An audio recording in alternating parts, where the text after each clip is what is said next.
Welcome to the science class, students.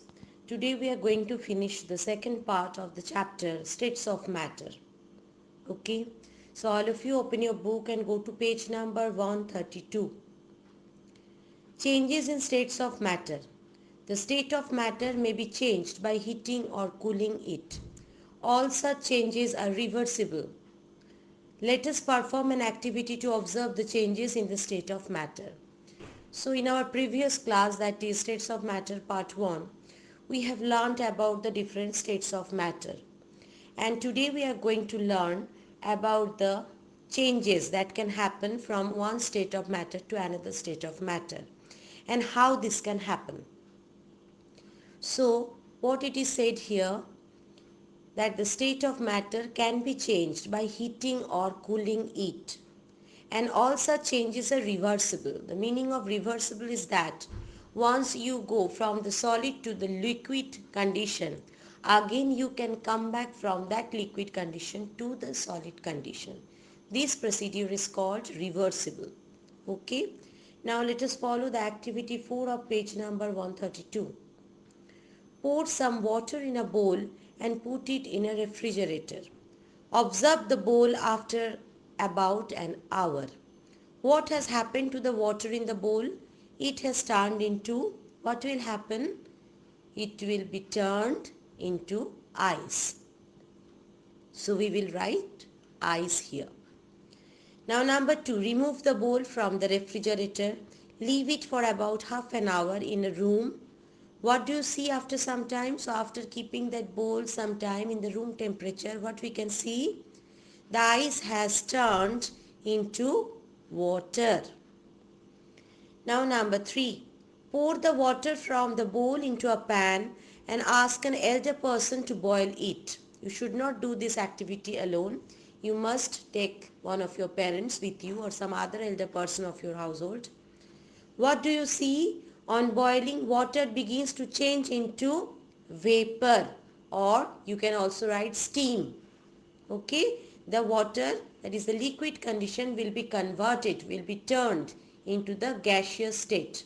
So the water will be changed into water vapor or steam. Number 4, ask the elder person to hold a plate over the pan. Remember that plate is of normal temperature, and in comparison to the temperature of the water vapor or the steam, it is definitely cold. What happens when the water vapors from the pan touch the plate? So coming into the touch of that of that plate, the water vapor will be turned into, again it will be turned into water. The vapor turn into water. When water is put into the freezer, it changes into ice. Thus on cooling, matter changes from liquid state to solid state. This process is called freezing. This process is called freezing. The way from liquid state the matter is changed into solid state on cooling, it will be called freezing. Formation of ice cream from milk is also a common example of freezing. Now we will move to the next page, that is page number 133. Have you ever wondered why your ice cream melts when you take a long time to eat it? Actually, the temperature of the surroundings is higher than the temperature of the ice cream. The heat from the surroundings causes the ice cream to melt. So, since there is a change in the temperature, the ice cream is now in the room temperature or in the normal temperature, it will turn into the liquid state again. So it will start melting. Because there is heat in the surrounding, and that heat will cause the ice cream to melt.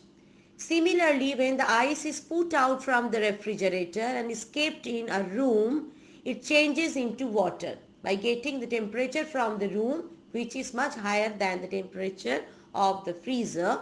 It will be converted into water again. Thus on heating, matter changes from solid state to liquid state. So if you give heat, if you continue heating one matter, that will be converted to liquid state from solid state. and this process is called melting. So melting is the opposite process of freezing. Clear to all? When water is heated, it changes into water vapor or steam, which is the gaseous form of water. Thus, on heating, matter changes from liquid state to gaseous state. The process by which a liquid changes to its gaseous form is called vaporization. So what is vaporization, children? The process by which a liquid changes to its gaseous form is called vaporization. All of you will take your pencil and you will underline these words: freezing, melting, vaporization. These are the keywords of the chapter. We will have to learn the definitions of these keywords. Now the next one. Can you see the picture just given beside this? Change in states of matter. Everything is shown there. Every procedure, every changes are explained in this picture. When water vapor or steam is cooled, it changes into water. Thus, on cooling, matter changes from gaseous state to liquid state. So, on cooling, the gaseous form of the matter can be turned or can be changed into the liquid form of the matter. And this process is called condensation. What it is called? Condensation. You have seen that solid changes into liquid and then into gas. Okay? However, there are some solids that directly change from solid to gaseous state. There are some solids which are directly changed into gaseous state. No in-between liquid form is there. This process is called sublimation. Underline the word sublimation. And condensation also, the previous one. Camphor and naphthalene are two such solids that undergo the process of sublimation. Naphthalene balls are put in woolen clothes to keep them safe from insects. These naphthalene balls slowly become smaller in size over time because of sublimation. Okay?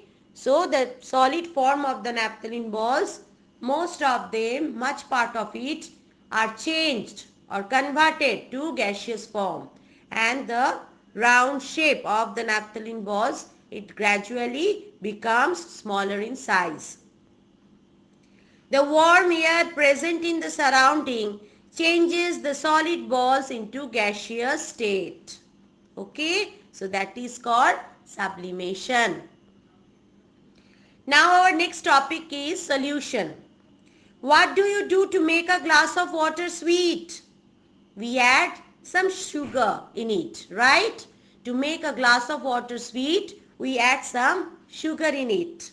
Stir the solution of sugar and water for some time. Can you see the sugar in the water? Now let us find out where does the sugar vanish in the water. So we cannot see the sugar in the water after stirring it for some time. It got vanished. So where it has gone, we will have to find out. And for that we will have to move to page number 134. We know that the molecules of water are loosely packed because it is a liquid and have spaces between them. When the sugar is mixed in the water, the molecules of sugar fit themselves into these spaces. When the sugar is mixed in the water, what happens? The molecules of sugar fit themselves into these vacant spaces. On stirring the water, sugar gets completely dissolved in the water. On stirring the water, what happens? Sugar gets completely dissolved in the water. Thus it appears that sugar has vanished in the water. However, the molecules of sugar are present in the spaces between the molecules of water. They are not vanished. They are present. Where? In the spaces between the molecules of water. This is also the reason why there is no increase in the level of water in glass. when sugar is completely dissolved in water. There is no increase in the level of water. The volume of the water remains the same. Have you understood, all of you? The volume of the water remains the same. This mixture of water and sugar is called solution. What it is called? Solution. Underline the word solution. The substance that is used in smaller quantity and mixed with other substance with more of another substance.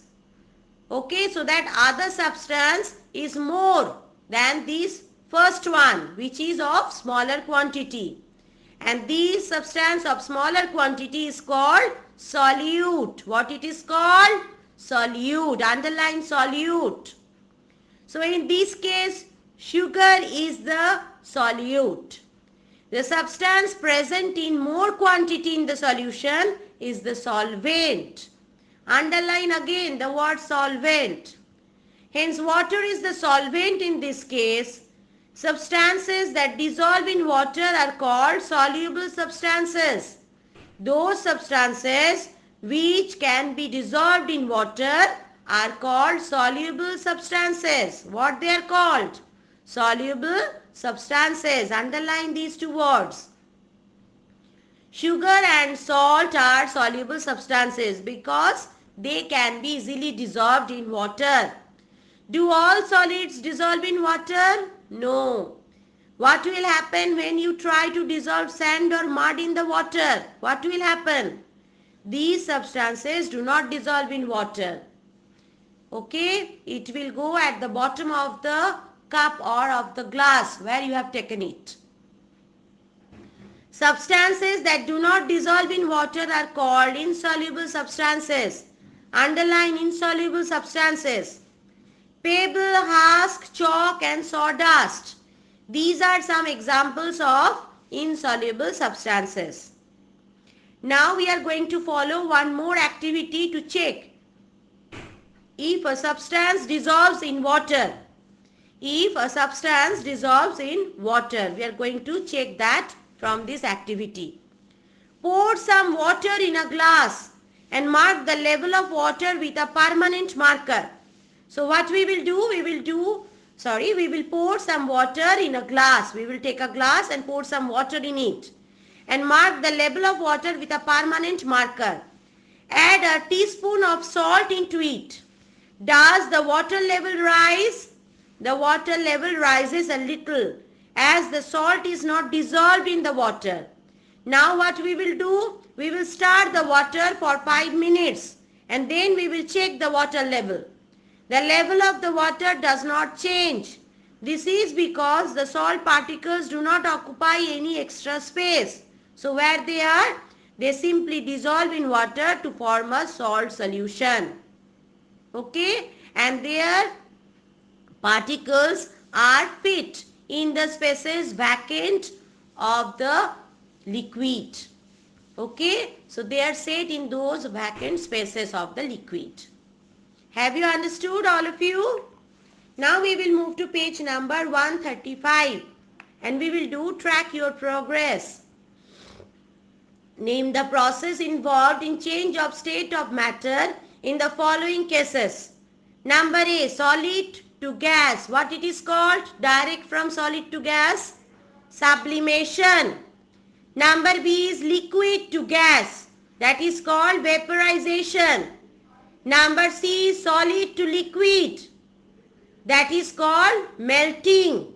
Number 4 is liquid to solid. That is called freezing. Okay? And you will be provided with the definitions of the keywords separately.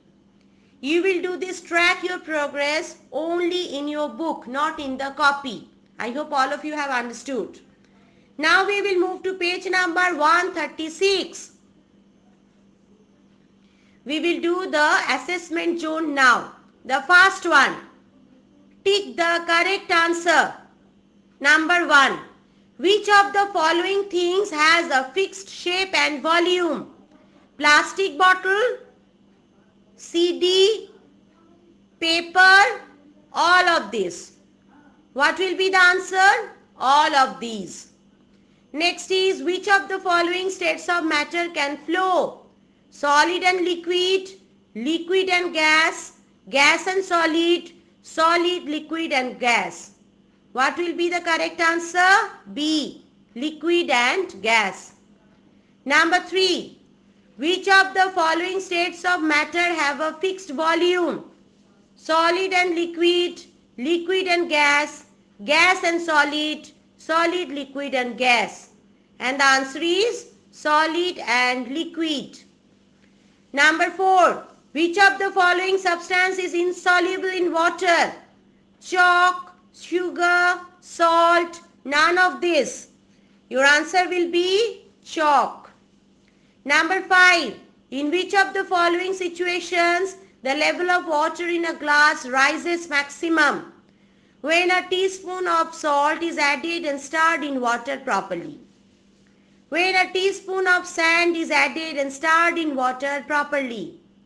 When a teaspoon of salt and sand is added and stirred in water properly. And the last one is when a teaspoon of salt and sand is added in water but not stirred. And our answer will be number D. Okay? Because in that case both the salt and sand are not dissolved.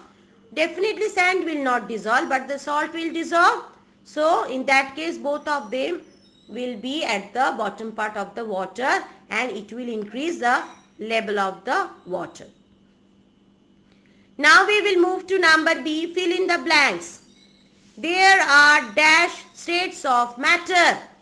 What will be the answer? 3. Number 2, dash changes into liquid on heating. What will be the answer? Solid. Number 3, dash changes into solid on cooling. What will be the answer? Liquid. Number 4, in a solution of sugar and water, sugar is dash and water is dash. So, sugar is solute and water is solvent. Number 5, dash is anything that has mass and occupies space. What will be the answer? Matter.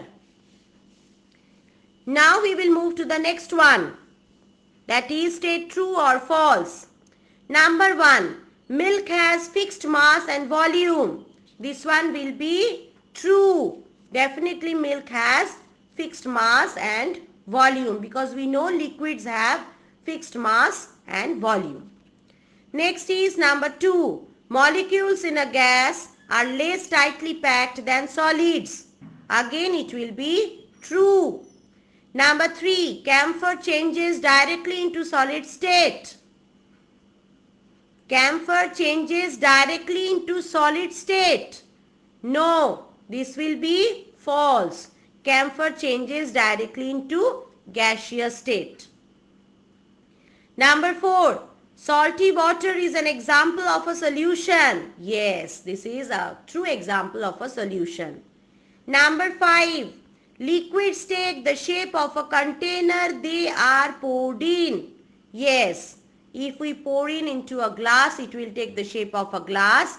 If we pour it into a bowl, it will take the shape of a bowl. So this is true. Now the next one in page number 137. Read the properties of 3 objects given below and identify their state. First is hard but flexible and cannot flow. This will be solid. Number 2, easily compressible and have fixed volume. This will be liquid. And number 3, have no fixed shape, spreads out if not kept in container. This one will be gas. So that's all about the objective type questions. All of you prepare it well. Read the chapter thoroughly. You will have to draw the diagrams also that I will give you separately.